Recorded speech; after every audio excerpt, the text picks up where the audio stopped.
Welcome to Week 10, boys and girls. How are you? It's the BettingPros NFL live stream. Andrew Erickson, Matt Perrault with you guys for the next 30 to 35 minutes, breaking down all the games in Week 10, including the debauchery, the debacle, the disgusting thing we are watching, which is the Patriots on the road in Germany up against the Colts, although technically it's a home game for the Patriots. Mac Jones just threw a pick in the red zone, although somehow it looks like the Patriots might get the ball back here. Under was the play in this game. Easy cash to the window here on this awful punt commercial fest. Andrew, how are you, my friend? Good to see you. Doing well. Could be doing better. The Patriots were able to pull out the W, but we'll see how things shake out here. But get it out of the way. Rip the Band-Aid off. Don't get to move on from the Patriots. I already know if they win or lose by 1 o'clock, so I can watch the rest of the games. Not have to worry about the Patriots. So looking forward to this card. We got some interesting matchups this week, especially in the 1 o'clock window. So let's get going. Yeah, if this game has anything worth watching, it's 10-6 right now. The Colts leading the Patriots. They just converted a 3rd and long from inside their own 10-yard line, so they're trying to hang on to the ball here. Pats have 2 timeouts and the 2-minute warning, but they had the ball on the 10-yard line, and Mac Jones threw, I don't know, a pick that I can't believe he actually threw the football. His first red zone interception of the season. It's where he's actually been pretty good. And I mean, look, we can make every excuse we want. I mean, I've heard them all, and I concur on a lot of them. Like, the offensive line for the Patriots is bad. There's no weapons to throw to. I get all of it, but Mac Jones still makes poor decisions. And you can say a lot of quarterbacks do that when they're pressured. Yeah, but he's not mobile in today's day and age. That's a big problem. You can't slide in the pocket and avoid pressure and know when to throw the ball away. It's not going to work for you in today's NFL. This is over in my mind with the Mac Jones era for the Patriots. But all right, let's get to the games. There's some interesting line movement. There's some interesting matchups. Let's start with a really good one. Cleveland against Baltimore. This number opened up at 4.5. It's been bet as high as 6.5. There's been some buyback on this. We're not getting to 7 because if it goes to 7, the pros are going to come in heavily here on the Cleveland Browns. The total is pretty steady at 38, opened at 39.5, came down just a little bit here. This is the first leg of my teaser here, Andrew. I'm taking this thing down from 6 to pick or a half a point, basically a money line play for the Ravens. I bet the Ravens win the game, but how do you feel about the Browns' chances of covering that 6.5 point number? I like the Ravens still. Look, the Ravens have, especially at home, like they dominate teams that are viewed as good teams. Right. The Browns are viewed as a good team. You know, the Ravens kind of sometimes relax when they're facing inferior opponents, but this is a divisional game, AFC North. Like, even though the Ravens are playing on Thursday night against the Bengals, so you could be, this could be a, they're looking ahead to Thursday night. It's like, no, like the Browns have a winning record. Like, the Browns are the team they have to beat. So I think they take care of business here. They're clearly the better team. Deshaun Watson, I mean, this is a house of horrors for him against this Ravens defense. Like, he has looked so shaky every single time he takes a snap and tries to throw it back to throw the ball. The only game we saw him be any good was against the Titans, and they're horrible secondary. And then he got hurt. So, yeah, I like backing the Ravens here, especially like on the money line play, like you mentioned. Any fear of this game going over? This feels like one of the easier under bets, but just when it's this easy, I feel concerned about betting it. I'm like, what am I missing here in terms of both these defenses? These are the number 1 and number 2 defenses in the NFL playing. You would say, okay, just bet the under, but could we see more offense and more scoring than anticipated? I don't think so. No, I like the under here too. That was one of my best bets on one of the shows earlier this week, was under 38.5. That's the line that I liked it at, or the line that I saw it at when I first talked about it. I think maybe the line is boosted a little bit because of what the Ravens did to the Browns offense the last time they played. But when you look back at that game, the Ravens had red zone possessions gifted to them by DTR because he kept fumbling the ball or turning the ball over. So the Ravens didn't have to drive really anywhere on the field. Like, they were never forced to, drive 80 yards. They were like, get the ball in the red zone and score a touchdown, which is what they did. I think that this game is an easy under. It just profiles an AFC North slugfest, especially with 2 divisional teams playing in the second time for the year. Usually we see these games go under anyway. Yeah, this feels like a 17-7 type of football game, just a slobber knocker of a game. So I'm using Cincinnati I have a mythical survivor pool pick. I don't have an actual team, but it's mythical. I'm still alive. I'm using the Bengals here. I've not used them as of yet. It is a little scary given the injuries we're seeing here with Cincinnati. This number is either 5.5 or 6. It opened up as high as 8.5 at certain books. Total, like all these totals, in the mid 40s, 46, 45.5, 46.5, somewhere in that range, depending on what you're looking at here. The Bengals I like the Bengals a lot. I like the Bengals and the Ravens a lot. But what about Houston and what they have done this season? And can the Texans hang around here and maybe even pull off the upset?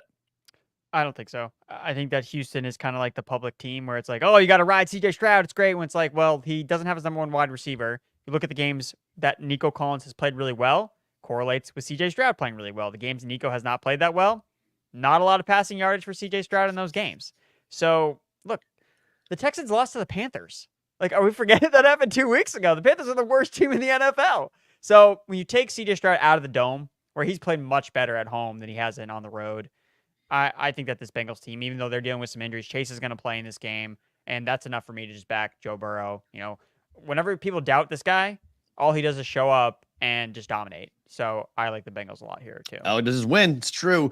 Yeah. So I just, if you're looking for a survivor pick today, if we're struggling around trying to find one, I have taken Cincinnati. I think it's the number one pick in the Circa Survivor contest here in Las Vegas. Sometimes it's good to run with the masses. Sometimes it's not. I mean, we're getting closer and closer to Thanksgiving, which really is the first really important survivor deadline. If you get to Thanksgiving and you're alive, things get very interesting, in particular here in Vegas, because there's, $6 million on the line here for that pool. So there's a lot of money going for the Circa Million Survivor contest here in Vegas. All right, San Francisco and Jacksonville. Andrew, I have decided to take an in-game bet on this because I got to watch this. I want to take Jacksonville. I really do. Everyone. This is the number one need for the sports books here today. If you want to go ultra contrarian, you want to go against and be on the side of the sports books, take the Jags +3.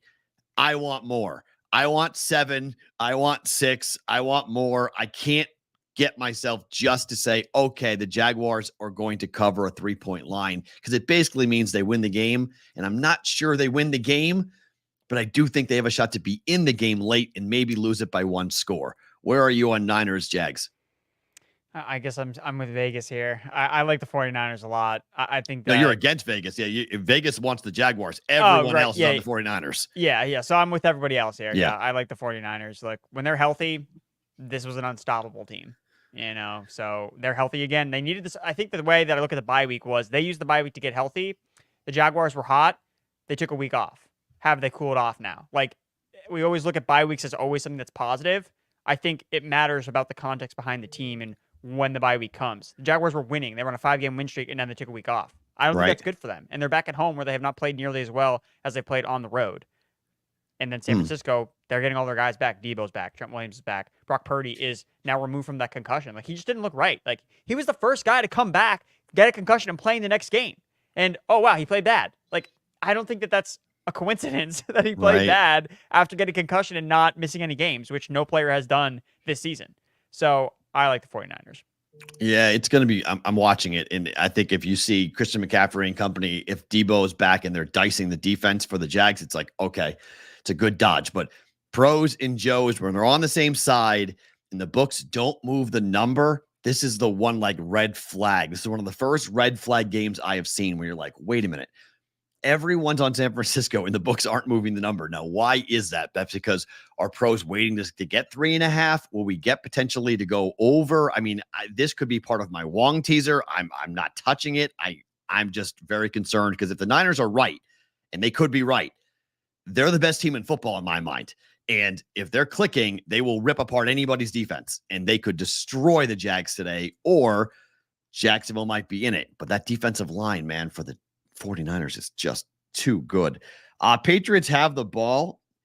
Bailey Zappi has come in and replaced Mac Jones. The end of Mac Jones may have just come in New England.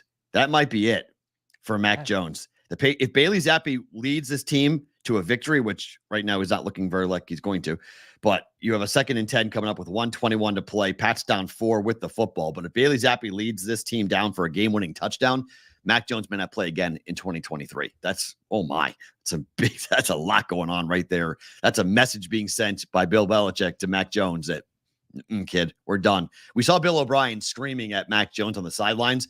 So maybe there's something going on there today that just, there's some disconnect going on with the Patriots and their coaching staff with their now benched starting quarterback in Mac Jones. But We'll see if there's any Bailey magic. Zappy mania may return to New England after what he did a couple of years ago, although it's really not looking like it's going to happen for the Patriots here.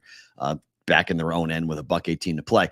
So we go to the New Orleans Saints on the road against the Minnesota Vikings. We have a road favorite here. Vikings, this game is 100% on my radar screen for a Wong teaser to take the Vikings from +3 up to +9.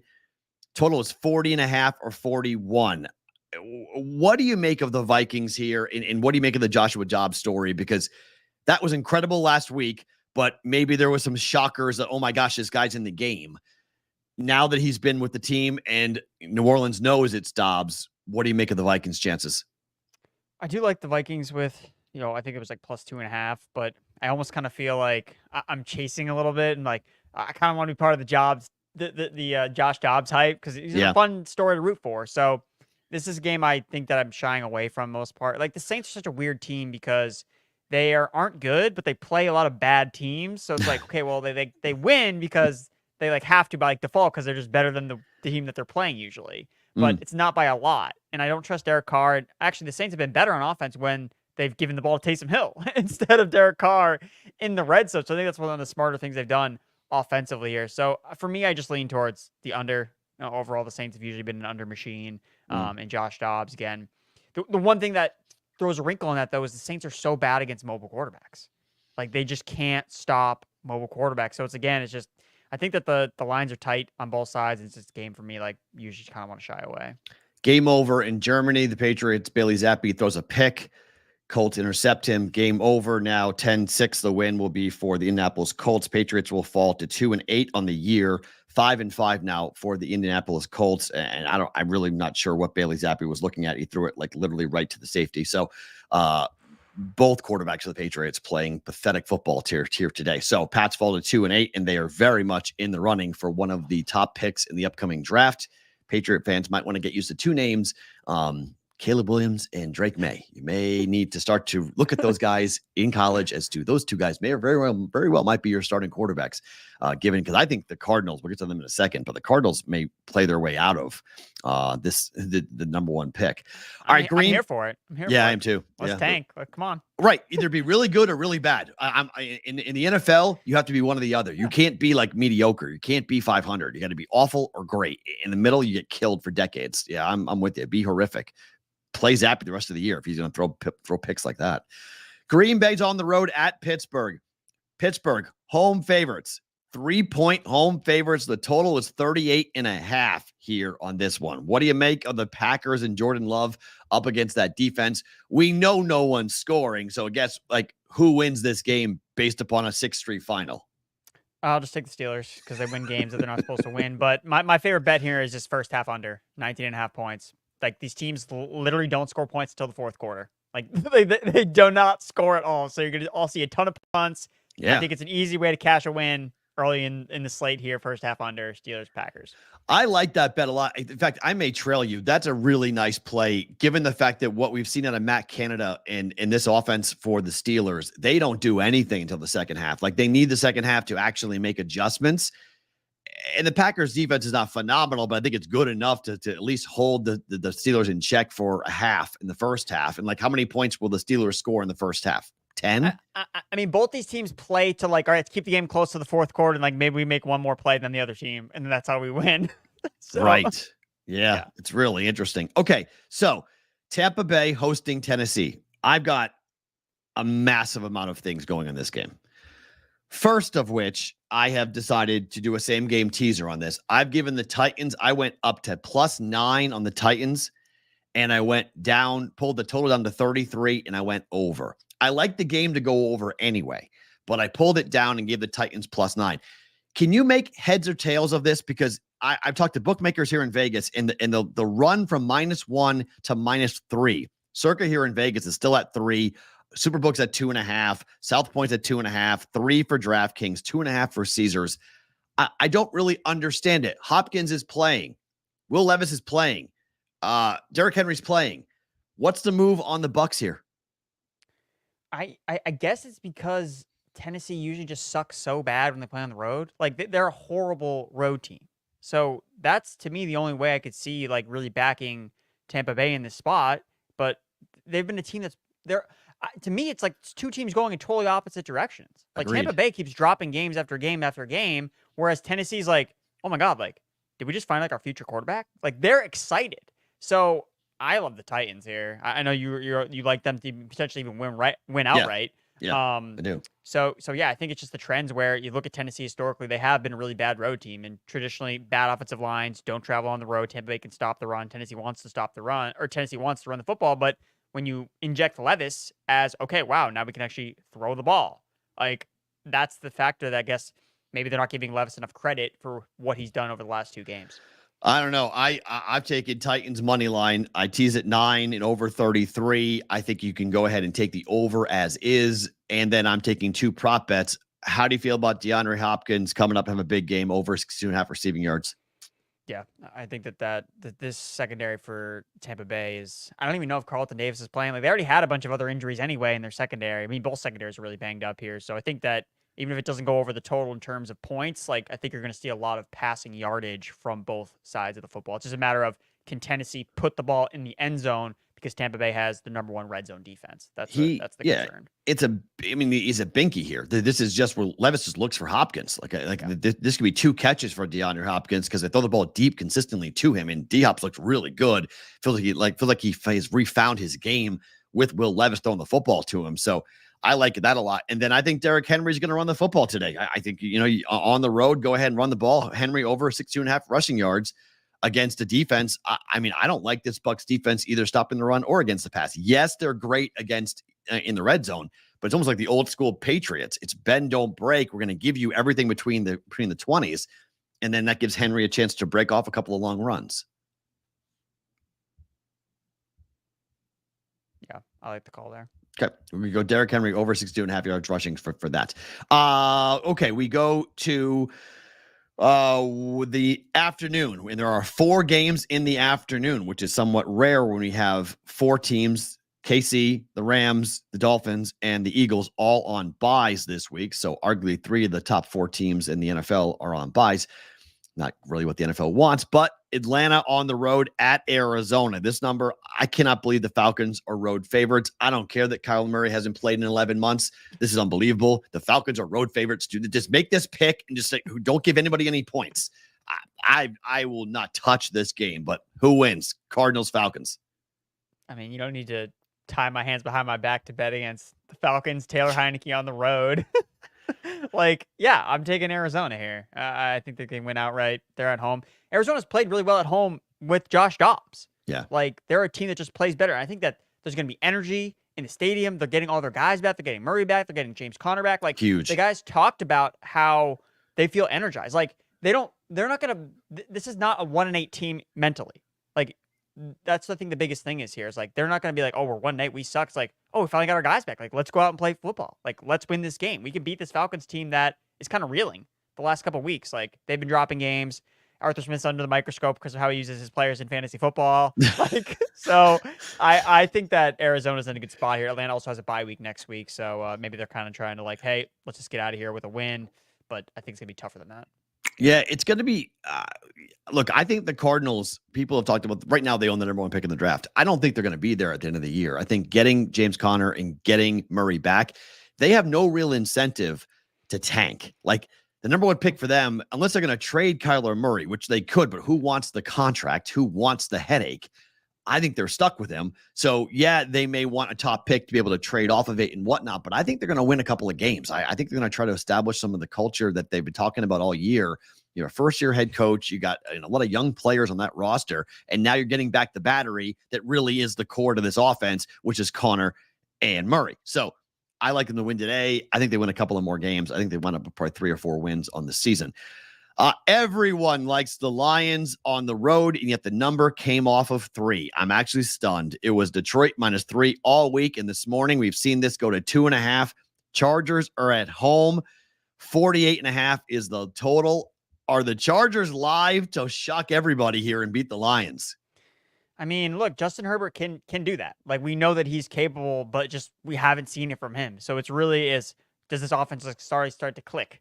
in some way, shape, or form. They can put up points with the Lions. So I think if the Los Angeles is going to keep it tight, it's going to be in a shootout format because their defense is not stopping the Lions. There's no way that's happening. So again, it could come down to Justin Herbert final drive, and we see what makes Justin Herbert viewed as one of the top quarterbacks in the NFL. Like in a vacuum, we know Herbert is a better quarterback than Jared Goff.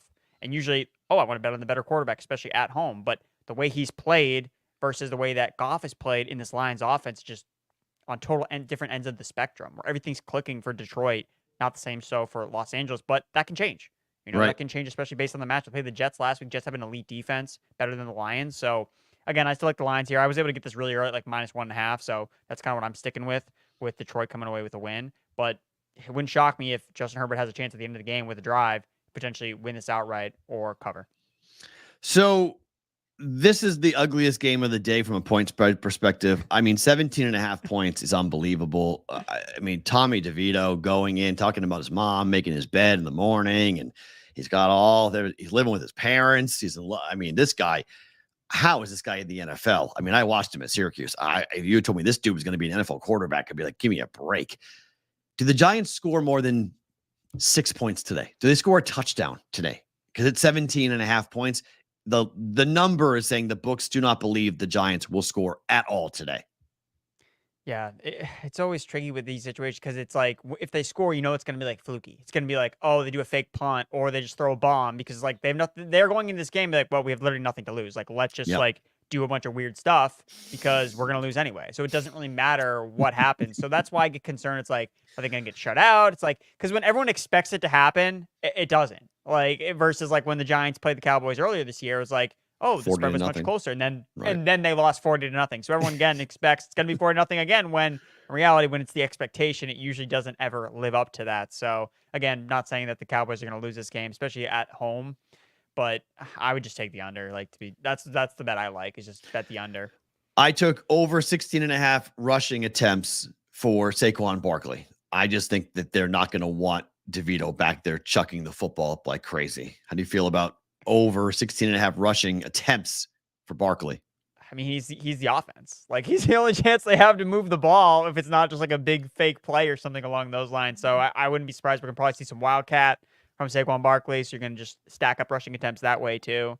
Maybe he throws a pass. Who knows? So yeah, I think that's, I really couldn't find a lot of props in this game I really liked either, because it's like all the Giants players are super, super low, but it's like, if they're going to be negative game script, could you see it? It's like, it's just, yeah, I just bet the under. And for me, it was like, you know what? There are better games that I could bet on this weekend, probably. So that's kind of how I approached it. I mean, I hate this entire slate, but yes, that's a very good way of approaching a 17.5 point number. Move on to find something else to bet on. The other half of my teaser is I'm taking Seattle from 6 down to a pick up against Washington. The number is 6, 44.5 is the total. I just don't believe that Washington's going to go across the country and beat the Seattle Seahawks. How do you feel about the Commanders today? The Commanders have been one of my blind spots, I would say, this year, just trying to evaluate them because, we get stuck with this early bias with Sam Howell. It's like, oh, he's a sack machine, always takes sacks. But it's like last couple of weeks, like it's not been as bad. Like they've been getting the ball out much quicker, getting the running backs more involved in the passing game. And I mean, he's playing pretty good. Like he's playing pretty well. They trust him to just drop back and throw the ball a ton. Now, again, going into Seattle against a defense that plays a lot better at home is definitely a tough spot for him. But again, yeah, I like Seattle more on the money line than the points, just because, how good are they? Should they really be? I think it's like 6 or 7 points their favorite at home. Whereas Washington has been like, they're a plucky bunch. Like they stick with games. They can put up points. And they're not, especially just like based on the fact that this isn't a team that's like, okay, we're just going to run the football and not try to win. It's like they'll drop back 50 times a game. And we know that's the best way to score points in the NFL, is to throw the ball. And they're willing to do that. So again, I do like them to win, but I agree, like teasing it down is the move.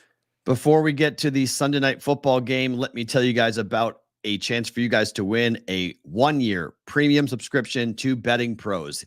This is the place to start betting smarter, not harder. But to do so, you need to subscribe to the BettingPros YouTube channel right now and then hit a comment underneath this video. That's all you have to do to be eligible to win a 1-year free premium upgrade to BettingPros Premium. We will announce the winner right here on the channel coming up next week. So make sure that you turn on the notifications. You will be alerted when the new episodes are up, and you can come in and claim your prize here for our live streams that happen each and every Sunday for a free year of Betting Pros Premium. Subscribe to the Betting Pros YouTube channel right now and leave a comment underneath this video during week 10 for our live stream here for Betting Pros. All right.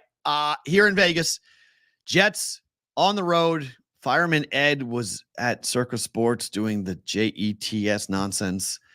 Jets are coming here. Raiders feel like Antonio Pierce might be the guy. They're 1-0 in this new regime.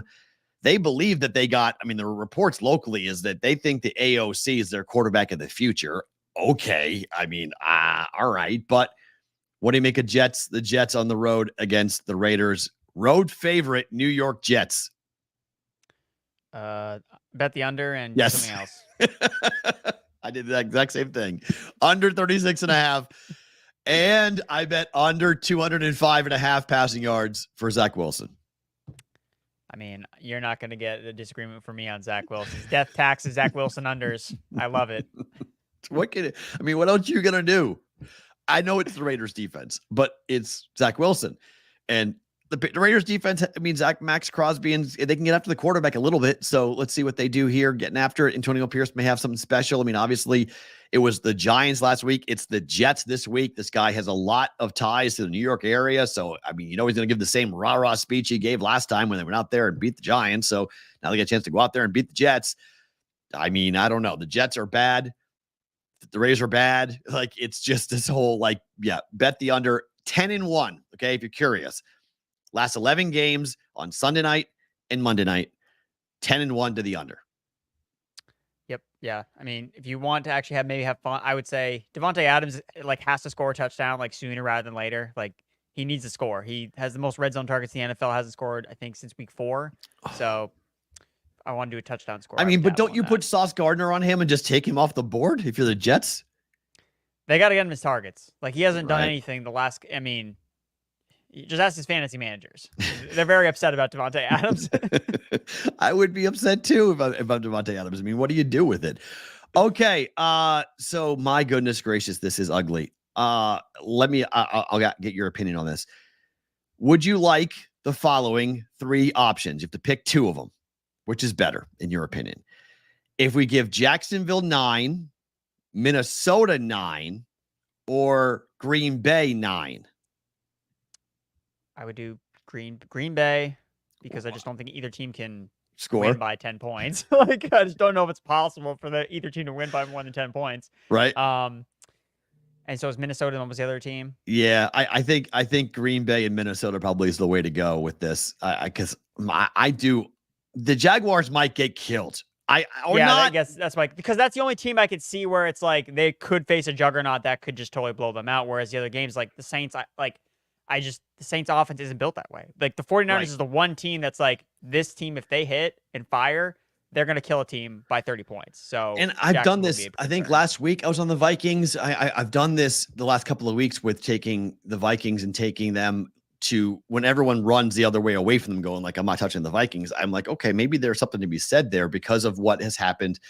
They think they got the guy. They traded for Dobbs and he came in and looked really good. Now he's going to get some practice time. He might actually know his players' names. He might actually be able to talk to the guys in the huddle and know what he's saying to them in terms of the terminology for the offense. So he was out there just go do a button hook him. I'll hit you. It was old school backyard football going on here for these guys. So I don't know. I like it. +9. You have a road favorite. Sorry, road dog in Green Bay +9. And the Vikings at +9 here. There is always some discrepancy as to whether or not 3 is qualifying for a Wong. It does in my world because you get off of 3 and you cross 7, which is the idea and the whole purpose. So 2.5. People say only 2.5 matters. I think 3 qualifies in my book for Wong. So we're going to jump in on that with a -120 teaser for that. Have you guys downloaded the Betting Pros app yet? If you have not, go do so right now. It is free. It is easy to do. Apple Store, the App Store, or Google Play. You get to sync and track your bets, view performance across sports, bet types, and books. You can follow other users and tail their bets when they are hot. It'll also help you with your betting instincts to stack up against others and find out what you're good at and what you're not good at. Go download the Betting Pros app right now and seamlessly track all your bets on all your sports books all in one place. Andrew, what's your favorite play of the day? Do you have one? Favorite play? I mean, I'm going back Cleveland, Baltimore. Under? Take me under. It's like two elite defenses, AFC North slugfest. Like, come on. I think I like the under. Yeah, I like that, but I like your first half Green Bay Pittsburgh bet better. Yeah. If you want to you want to get the W in early, that's the move to make. I like that bet a lot. I think that Green Bay Pittsburgh first half under in the first half is going to happen in Pittsburgh, given these offenses don't do anything. It's incredible. The product.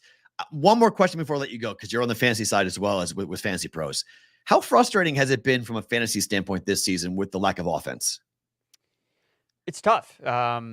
It's frustrating because it makes things much more flat. So it's like, really, if you look at most fantasy teams and lineups and who's winning, it's basically, did you draft Dolphins players or did you not draft Dolphins players? Like, because they've had such a big edge in terms of what they've done in their offensive explosion games that they've just been able to basically alone put teams at the top of the leaderboards and the standings because of how explosive that offense has been. So again, it's much more flattened out. Like, you're seeing much tighter matchups on a week-to-week basis. So it does take a little bit more digging week to week for, if you're working harder, working the waiver wire harder, you can find some edges here and there. So I think it does reward the players that do pay attention more and are really more in the weeds with things, as opposed to, oh, I can just kind of coast by with all my great offensive players. It's like, no, you can't, because those players aren't necessarily so available like they have been in years past.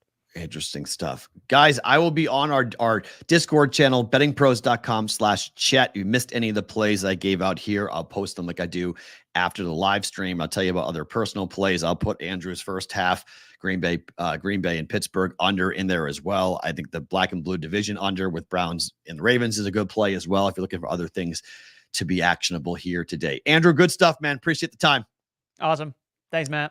Andrew Erickson, Matt Perrault back. We're back next week for week 11, noon Eastern, every single Sunday right here on the Betting Pros YouTube channel.